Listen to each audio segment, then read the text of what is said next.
बिस्मिल्लाहिर्रहमानिर्रहीम। रेसिपी करी इसमें खुशामदीद अपने चाहने वालों के लिए लेकर आई हूँ दलीम की रेसिपी की। इस बड़ी ईद पर आप बनाएंगे तो लोग पूछेंगे क्या क्या डाला है, कहीं बड़े ईद पर आपने देख तो नहीं कहीं बाजार से बनवा ली, तो किस तरह से बनवाई। तो इसके लिए क्या इंग्रेडिएंट चाहिए होंगे। सबसे पहले आपने लेना है गेहूँ, यानी आपने ले लेने हैं गंदम। गंदम को आपने थोड़ा सा रोस्ट कर लेना है, सिंपली रोस्ट कीजिएगा, उसके बाद भून कर इस तवे पर, उसके बाद इसको थोड़ा सा आपने ग्राइंड कर लेना है ग्राइंडर में। उसके बाद आपने ले लेनी है चने की दाल। चने की दाल जो है वो आप देख सकते हैं, आपने सिंपल ये चने की दाल की क्वांटिटी ज़्यादा रखनी है। उसके बाद आपने ले लेने हैं सिंपल चावल, बासमती राइस मैंने लिए हैं गाइस, क्वांटिटी मैं लास्ट में आपको बताऊँगी कितनी-कितनी लेनी है। उसके बाद आपने ले लेनी है, चावलों के बाद आपने लेने हैं मूँग की दाल, पीली वाली मूँग की दाल है ये गाइस, आपने ले लेनी है। उसके बाद ये जी है, आपने ले लेनी है माश की दाल। माश की दाल, मूँग की दाल और चावल और गेहूँ, इन सब की क्वांटिटी आपने सेम रखनी है, लेकिन दाल जो है चने की, इसकी क्वांटिटी आप 1 कप जो है ज़्यादा कर, यानी कप बना देंगे, यानी थोड़ी-सी ज़्यादा क्वांटिटी कर देंगे। यानी अगर हाफ़ हाफ़ कप बाकी दालें ली हैं, तो चने की दाल जो है उसकी क्वांटिटी आपने 1 कप कर देनी है।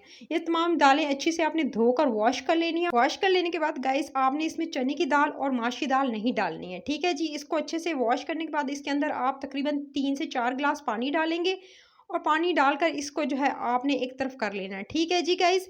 ये हो गया। उसके अलावा मैंने आपको बताया कि चने की दाल और उसके अलावा माश की दाल, ये थोड़ा गलने में टाइम लगता है इनको, और उसके अलावा थोड़ी हार्ड रह जाती हैं, और इनके थोड़े में पीसेस भी चाहिए होंगे, तो इनको आप अलग से उबालेंगे। इसके अंदर भी आप तकरीबन 3 से 4 ग्लास पानी डालेंगे। 3 से 4 ग्लास पानी डालकर इसको अलहदा पैन में मैं उबाल रही हूँ। आप चाहें तो अगर आपको आसानी लगे तो आप इकट्ठा भी उबाल सकते हैं जी। ये दे सकते हैं, मैंने जो है वो गेहूँ वाली जो दालें थी, जिसमें आपने मूँग की दाल शामिल की हुई थी, गेहूँ था, गंदम, तो वो और चावल साथ में ऐड किए हुए, तो इनको अब मैंने चूल्हे पे चढ़ाया हुआ है।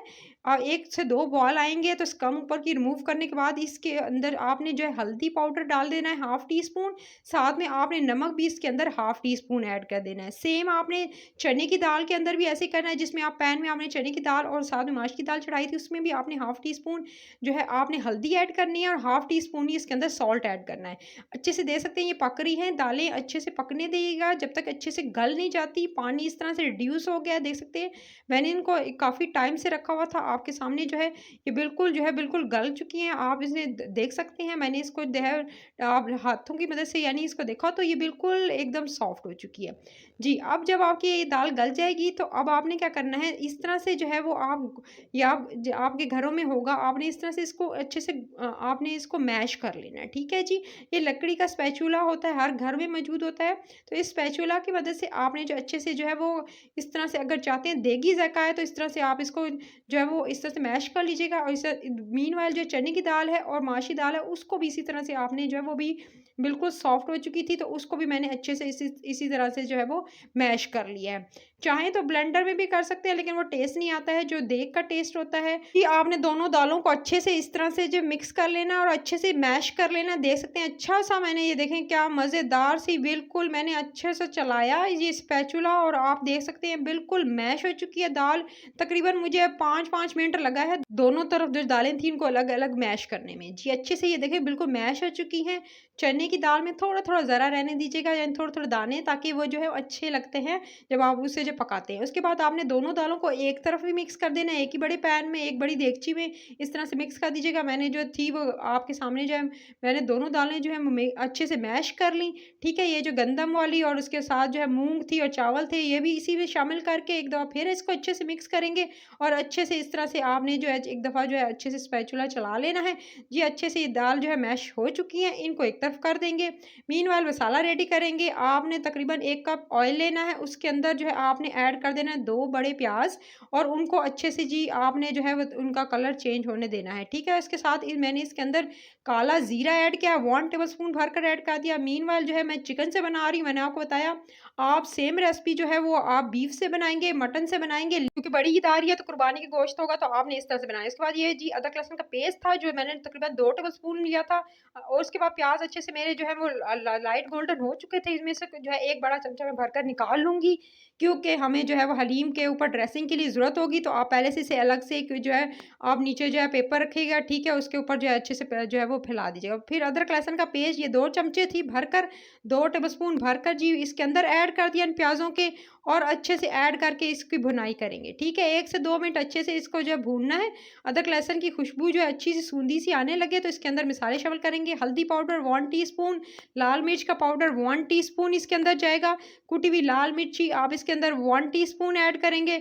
साथ में ही अब आपने इसके अंदर जो है बाकी के इंग्रीडिएंट शामिल करने हैं। गरम मसाला मैंने इसके अंदर साबित नहीं शामिल किया है। सफ़ेद ज़ीरा 1 टीस्पून, गरम मसाला पिसा हुआ मैंने इसके अंदर शामिल कर रही हूँ 1 टेबलस्पून भरकर। उसके अलावा पेपरिका पाउडर, देगी जो मिर्च होती है 1 टेबलस्पून, और साथ में आपने इसके अंदर सॉल्ट ऐड कर देना है 1 टू डेढ़ जो है वो आप कह सकते हैं 1 से डेढ़ चमचा जो है वो छोटा वाला, ठीक है? वो इसके अंदर ऐड करके अच्छे से भुनाई करेंगे मसाले की। उसके बाद इसके अंदर चिकन शामिल कर देंगे।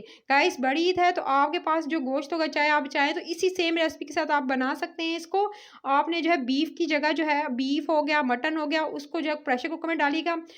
2 से 3 गिलास पानी डालिएगा। उसके अंदर जो है आपने 2 से 3 हरी मिर्चें, 1 से 2 जो है वो जवे लहसुन के, साथ में 1 इंच अदरक का टुकड़ा, और साथ थोड़ा-सा सॉल्ट और उसके हल्दी डालकर आप उसको जो है प्रेशर कुकर में अच्छे से बॉयल कर लीजिएगा। सेम रेसिपी रहेगी, सिर्फ़ चिकन जल्दी गलने में टाइम लेता है। इसी तरह आपने जो बीफ होगा या मटन होगा उसको बॉयल करके उसके बाद जो इसी तरह आप शामिल कर दीजिएगा मसाले में, और उसकी भुनाई कीजिएगा। फिर थोड़े-थोड़े इसके रेशे कर लीजिएगा, ठीक है जी? मैंने आपको बता दिया। उसके बाद ये जब आपका चिकन अच्छे से सॉफ्ट हो गया, अच्छे से गल गया, तो उसके अंदर सारी की सारी जो दालों वाला मिक्सचर हमने बनाया हुआ था वो इसके अंदर ऐड कर देंगे, और जी मैं अच्छे से इसकी जो है भुनाई करेंगे, ठीक है जी? अब आपने जी अच्छे से इसको पकने देना है, अच्छे से चम्मच हिलाते रहना है ताकि नीचे दालें लगे नहीं। आपने जो है अब आपके हाथों का काम है कि आप कितना जो है इसको जो है एक्सरसाइज़ करेंगे हाथों की। अब आपने इसका बराबर चमचा चलाते रहना है जब तक 1 से 2 बॉयल नहीं आ जाते, ताकि नीचे लगे नहीं। तो अब आपने इसको जी दे सकते हैं, ये इसको मैंने पकने के लिए छोड़ दिया है। अच्छे से दे सकते हैं, पक रही हैं दालें अच्छे से, क्योंकि पहले से जो है बॉयल हुई हुई थी, लेकिन मसाले के साथ अच्छे से चिकन के साथ, ताकि चिकन भी अच्छे से रेशे हो जाए। तो आपने इसको अच्छे से पकने देना है, तकरीबन 15 से 20 मिनट इसको अच्छे से पकने देंगे मीडियम टू लो फ्लेम पर।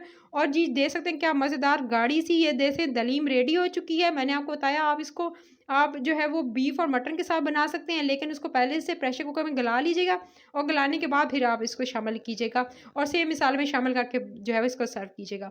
जी अब आप जो है आपके सामने मैंने अच्छी सी गाढ़ी सी रेडी कर ली थी, प्लेट में और निकाली। उसके बाद इसके ऊपर जो है वो पहले से जो मैंने आपके सामने निकाले थे प्याज जो थे ब्राउन किए हुए, वो इसके ऊपर डाले, ठीक है? और अच्छे से आपने जो क्रिस्पी प्याज थे वो इसके ऊपर आपने तले हुए प्याज ऐड कर देने हैं। हरी मिर्चें थोड़ी सी कटी हुई इसके ऊपर ऐड करनी है। हलीम का मज़ा जो है आप ले सकते हैं, क्योंकि हलीम का मज़ा जो है पूरा साल लोग लेते हैं। देग की बनी हो तो क्या बात है, सेम टेस्ट आएगा, जो आप समझेंगे कि आपने देग में ही बनाई है। उसके बाद आप थोड़ी इसके ऊपर लेमन के बगैर तो इसे गुजारा नहीं है, और जूलियन कट की भी आपने इसके ऊपर अदरक शामिल कर देनी है।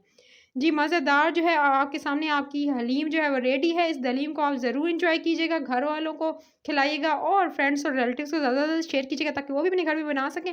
रेसिपी करी चैनल को अभी सब्सक्राइब करें, वीडियो को लाइक करें, शेयर करें, और बेल आइकन को प्रेस कर लें, ताकि नई जो भी वीडियो आए आपको नोटिफिकेशन मिल जाए। Till then next video, take care.